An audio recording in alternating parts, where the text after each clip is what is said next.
ಜೈ ಹಿಂದ್ ಸ್ನೇಹಿತರೆ, ಇವತ್ತಿನ ವಿಡಿಯೋದಲ್ಲಿ ಅಜೀಂ ಪ್ರೇಮ್ಜಿ ಫೌಂಡೇಶನ್ ಸ್ಕಾಲರ್ಶಿಪ್ಗೆ ಸಂಬಂಧಪಟ್ಟಂತೆ ಸಂಪೂರ್ಣ ಮಾಹಿತಿಯನ್ನು ಕೊಡ್ತೀವಿ. ಅಂದರೆ ಇದನ್ನು ಯಾರೆಲ್ಲ ಅಪ್ಲಿಕೇಶನ್ ಸಲ್ಲಿಸ್ಬೋದು, ಯಾರು ಅಪ್ಲಿಕೇಶನ್ ಸಲ್ಲಿಸ್ಬೋದು, ಯಾವಾಗ ಅಪ್ಲಿಕೇಶನ್ ಸಲ್ಲಿಸಬೇಕು, ಅಪ್ಲಿಕೇಶನ್ ಸಲ್ಲಿಸೋದಕ್ಕೆ ಬೇಕಾದ ದಾಖಲೆಗಳು, ಈ ಎಲ್ಲ ಸಂಪೂರ್ಣ ವಿವರವನ್ನು ಈ ಒಂದು ವಿಡಿಯೋದಲ್ಲಿ ಕೊಡ್ತೀವಿ. ಸ್ನೇಹಿತರೆ, ಅಜೀಂ ಪ್ರೇಮ್ಜಿ ಫೌಂಡೇಶನ್ ಸ್ಕಾಲರ್ಶಿಪ್ ಇದೆಯಲ್ಲ, ಇದು ವಿದ್ಯಾರ್ಥಿನಿಯರಿಗಾಗಿ ಇರುವಂಥ ಒಂದು ಸ್ಕಾಲರ್ಶಿಪ್. ವಿದ್ಯಾರ್ಥಿನಿಯರಿಗಾಗಿ ಇರುವಂಥ ಒಂದು ಸ್ಕಾಲರ್ಶಿಪ್ ಆಗಿದೆ. ಈಗಾಗಲೇ ಅಜೀಂ ಪ್ರೇಮ್ಜಿ ಫೌಂಡೇಶನ್ ಕರ್ನಾಟಕದಲ್ಲಿ 1500 ಕೋಟಿ ವೆಚ್ಚದಲ್ಲಿ ಕರ್ನಾಟಕದ ಸರ್ಕಾರಿ ಶಾಲೆಗಳಲ್ಲಿ ಓದ್ತಿರುವಂಥ ವಿದ್ಯಾರ್ಥಿಗಳಿಗೆ ಮೊಟ್ಟೆಯನ್ನು ನೀಡುವಂಥ ಒಂದು ಯೋಜನೆಯನ್ನು ಜಾರಿಗೆ ತಂದಿದೆ. ಹಾಗೆಯೇ ಅಜೀಂ ಪ್ರೇಮ್ಜಿ ಫೌಂಡೇಶನ್ ಈ ಸ್ಕಾಲರ್ಶಿಪ್ಪನ್ನು 2024-25ರಲ್ಲಿ ಜಾರಿ ಮಾಡ್ತು. ಇದು ಕಳೆದ ವರ್ಷ 4 ರಾಜ್ಯಗಳಲ್ಲಿ ಜಾರಿಯಾಗಿತ್ತು.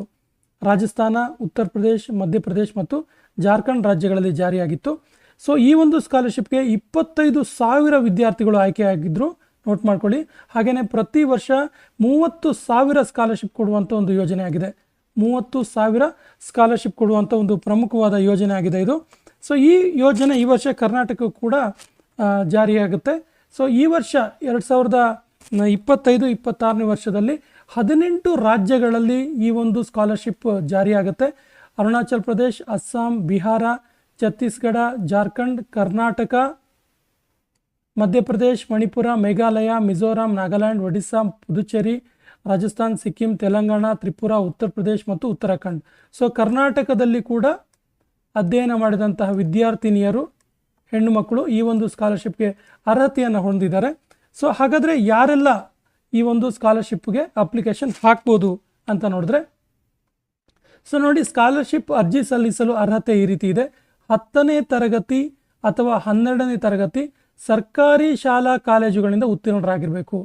ಸರ್ಕಾರಿ ಶಾಲಾ ಕಾಲೇಜುಗಳಲ್ಲಿಯೇ ಉತ್ತೀರ್ಣರಾಗಿರಬೇಕು ಮತ್ತು ರೆಗ್ಯುಲರ್ ಸ್ಟೂಡೆಂಟ್ ಆಗಿರಬೇಕು. ರೆಗ್ಯುಲರ್ ಸ್ಟೂಡೆಂಟ್ ಆಗಿ 10ನೇ ತರಗತಿ ಅಥವಾ 12ನೇ ತರಗತಿಯಲ್ಲಿ ಸರ್ಕಾರಿ ಶಾಲಾ ಕಾಲೇಜುಗಳಿಂದ ಉತ್ತೀರ್ಣರಾಗಿರಬೇಕು. ಅವರು ಡಿಗ್ರಿ ಅಥವಾ ಡಿಪ್ಲೊಮಾ ಮೊದಲ ವರ್ಷದಲ್ಲಿ ಓದುತ್ತಿರಬೇಕು. ಸೊ ಈ ಓದುತ್ತಿರುವವರು ಕಾಲೇಜು ಅಥವಾ ಪದವಿ ಕಾಲೇಜು, ಅದು ಸರ್ಕಾರಿ ಅಥವಾ ಖಾಸಗಿ ಕೂಡ ಆಗಿರ್ಬೋದು, ಆದರೆ ಈ ಕಾಲೇಜಿಗೆ ಮಾನ್ಯತೆ ಇರಬೇಕು. ಸರ್ಕಾರದಿಂದ ಮಾನ್ಯತೆ ಇರುವ ಕಾಲೇಜ್ ಆಗಿರಬೇಕು.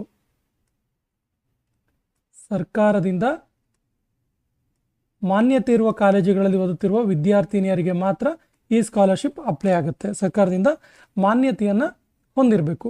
ಹಾಗಾದರೆ ಇದನ್ನು ಅರ್ಜಿ ಸಲ್ಲಿಸೋದು ಯಾವಾಗ ಅಂತ ಕೇಳಿದ್ರೆ, ಅರ್ಜಿ ಸಲ್ಲಿಸೋದಕ್ಕೆ 2 ಹಂತಗಳಲ್ಲಿ, 2 ರೌಂಡ್ಗಳಲ್ಲಿ ಅವಕಾಶ ಮಾಡಿಕೊಟ್ಟಿದ್ದಾರೆ. 2 ರೌಂಡ್ಗಳಲ್ಲಿ ಅವಕಾಶ ಮಾಡಿಕೊಟ್ಟಿದ್ದಾರೆ.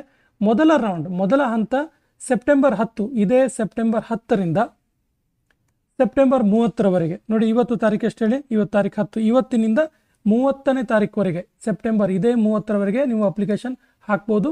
2ನೇ ಹಂತ ಜನವರಿ 10ರಿಂದ ಜನವರಿ 36, 2026ರ ಜನವರಿ 10ರಿಂದ 30ರವರೆಗೆ ಸೆಕೆಂಡ್ ರೌಂಡ್ ಅವಕಾಶ ಕೊಟ್ಟಿದ್ದಾರೆ. ಸೊ ಸ್ನೇಹಿತರೆ, ನಿಮ್ಗಿನ್ನೂ 20 ದಿನ ಅವಕಾಶ ಇದೆ. ಇವತ್ತಿಂದ ಶುರುವಾಗಿರೋದ್ರಿಂದ 10-20 ದಿನಗಳ ಸದುಪಯೋಗ ಮಾಡ್ಕೊಳ್ಳಿ ಮತ್ತು ಮೊದಲ ಹಂತದಲ್ಲಿಯೇ ನೀವು ಈ ಅಪ್ಲಿಕೇಶನ್ ಹಾಕ್ಕೊಳ್ಳಿ. ಸೊ ಈ ಒಂದು ಸ್ಕಾಲರ್ಶಿಪ್ನ ಮೊತ್ತ ಎಷ್ಟಿರುತ್ತೆ ಕೇಳಿದ್ರೆ 30,000 ರೂಗಳು ಇರುತ್ತವೆ ಸ್ಕಾಲರ್ಶಿಪ್ನ ಮೊತ್ತ. ಹಾಗಾಗಿ ಅಪ್ಲಿಕೇಶನನ್ನು ಇವತ್ತಿಂದನೇ ಅಪ್ಲಿಕೇಶನ್ ಹಾಕ್ಬೋದು.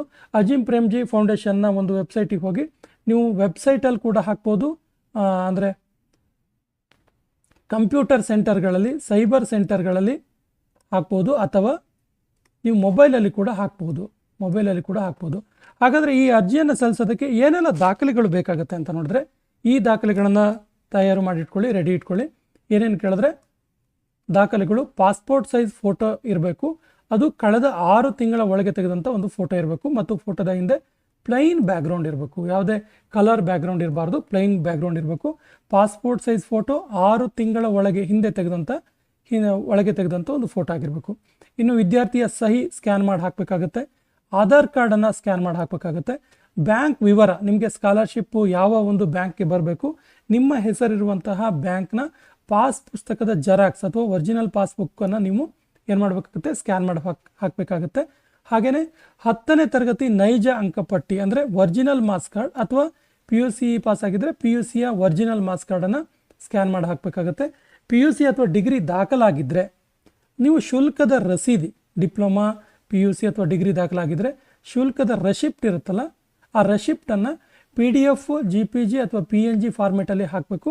ಈ ಒಂದು ಡಾಕ್ಯುಮೆಂಟ್ಸ್ ಎಲ್ಲವೂ ಕೂಡ 30 ರಿಂದ 500 KB ಒಳಗಡೆ ಇರಬೇಕು. ತುಂಬ ಈಸಿಯಾಗಿ ಇದನ್ನು ಪ್ರೀಸೈಸ್ ಮಾಡಿಕೊಂಡು ನಾವು ಅಪ್ಲೈ ಮಾಡ್ಬೋದಾಗಿದೆ. ಹಾಗಾದರೆ ತಡ ಯಾಕೆ ಮಾಡ್ತೀರಿ? ಅಜೀಂ ಪ್ರೇಮ್ಜಿ ಫೌಂಡೇಶನ್ ಸ್ಕಾಲರ್ಶಿಪ್ ಹೆಣ್ಣು ಮಕ್ಕಳಿಗಾಗಿ ಇರುವಂಥ ಒಂದು ವಿಶಿಷ್ಟವಾದ ಸ್ಕಾಲರ್ಶಿಪ್ ಆಗಿದೆ. ನಾನು ಆಗಲೇ ಹೇಳಿದಾಗೆ ಕಳೆದ ವರ್ಷ ಸುಮಾರು 25,000 ವಿದ್ಯಾರ್ಥಿನಿಯರಿಗೆ ಈ ಸ್ಕಾಲರ್ಶಿಪ್ ಸಿಕ್ಕಿದೆ. ಈ ವರ್ಷ ಇದನ್ನು 18 ರಾಜ್ಯಗಳಿಗೆ ವಿಸ್ತರಣೆ ಮಾಡಿದ್ದಾರೆ. ಕರ್ನಾಟಕ ಕೂಡ ಇದೊಂದು ಈ ಯೋಜನೆಗೆ ಭಾಜನ ಆಗ್ಬೋದು. ಈ ಒಂದು ಸ್ಕಾಲರ್ಶಿಪ್ಪನ್ನು ಕರ್ನಾಟಕದಲ್ಲಿ ಓದಿರುವಂಥ ಹೆಣ್ಮಕ್ಳು ಕೂಡ ಪಡ್ಕೊಳ್ಬೋದು. ಹಾಗಾದರೆ ಇವತ್ತೇ ಹೋಗಿ ಮೊದಲ ರೌಂಡ್ನಲ್ಲಿಯೇ ಈ ಒಂದು ಅಜೀಂ ಪ್ರೇಮ್ಜಿ ಫೌಂಡೇಶನ್ ಸ್ಕಾಲರ್ಶಿಪ್ಗೆ ಅರ್ಜಿ ಸಲ್ಲಿಸಿ ಮತ್ತು ಈ ಸ್ಕಾಲರ್ಶಿಪ್ನ ಸದುಪಯೋಗ ಮಾಡ್ಕೊಳ್ಳಿ ಅಂತ ಹೇಳ್ತಾ ಇವತ್ತಿನ ಈ ವಿಡಿಯೋವನ್ನು ಕಂಪ್ಲೀಟ್ ಮಾಡ್ತಾ ಇದ್ದೀವಿ. ಜೈ ಹಿಂದ್.